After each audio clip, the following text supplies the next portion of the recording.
क्या हुआ माँ? आपने अचानक ऑफिस फोन करके यहाँ बुला लिया? नेहा हड़बड़ाई हुई थी। क्यों? मैं अपनी बहू के साथ इस शानदार रेस्टोरेंट में कॉफी नहीं पी सकती हूँ? मैंने अपना स्वर सामान्य करने की बहुत कोशिश की, लेकिन हो नहीं पाया। नेहा, दरअसल घर पर इतने लोग हैं कि हम लोग खुलकर बात नहीं कर पाते, इसीलिए यहाँ बुलाया। तुम दोनों में, मतलब विनय और तुम्हारे बीच सब सही चल रहा है ना?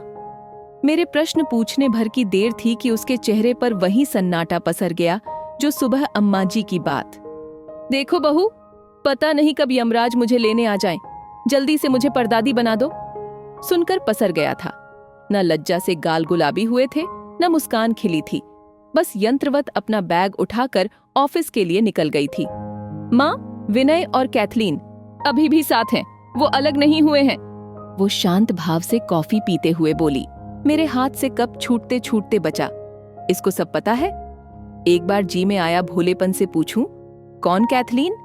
फिर अपनी सतही सोच पर घिन आ गई। हिम्मत जुटाकर पूछा, अभी भी साथ हैं? मतलब आप सब लोगों ने मुझे बलि का बकरा बनाकर सजाकर काटने के लिए विनय से शादी करवाई? नेहा रुलाई रोकते हुए फट पड़ी। आपको पता था ना कि विनय और कैथलीन का इतने सालों से अफेयर चल रहा था। वो अलग धर्म की है, इसीलिए आप लोग तैयार नहीं हुए। लेकिन मुझे क्यों बीच में घसीटा? वही बात हुई ना कि एक औरत होकर भी आप औरत की दुश्मन बन गई। मुझे कटघरे में लाकर खड़ा कर दिया गया था। गलत आरोप नहीं लगाए जा रहे थे। सब जानते हुए भी दबाव बनाकर विनय को शादी के लिए राजी किया था। नेहा, हम सबको लगा था कि शायद शादी के बाद सब ठीक हो जाएगा। कोशिश करो बेटा। कोशिश? कौन सी कोशिश बाकी रह गई माँ?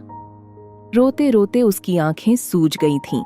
मेरी मम्मी दीदी बताती रही कि सज संवर कर रहो, अच्छा खाना बनाओ, सब किया। फिर 1 महीने बाद विनय के फोन की तलाशी लेने पर सच सामने आया कि मैं उनकी जिंदगी में हूं ही नहीं। मैं क्या करूं माँ, आप बताइए। ईश्वर क्या करवाना चाहता है मुझसे? आरोपी भी मैं हूं, फैसला भी मुझे सुनाना है। तुम क्या चाहती हो?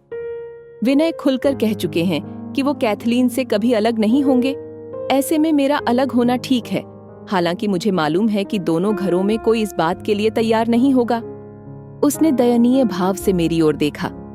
कितना झेला इस लड़की ने इतने महीनों से। मेरा मन भर आया। मैं विनय को समझाने की एक और कोशिश करूंगी। नहीं माना तो तुम फैसला लेने के लिए स्वतंत्र हो। मैं तुम्हारे साथ हूं नेहा। वो डबडबाई आंखें लिए अविश्वास से मुझे अपलक निहारती रही। सच में माँ? आपको ये चिंता नहीं कि सब लोग क्या कहेंगे? मुझे पता है लोग क्या कहेंगे। मैंने उसका हाथ थपथपाते हुए गहरी सांस ली। यही कहेंगे कि हर बार औरत की दुश्मन औरत नहीं होती है,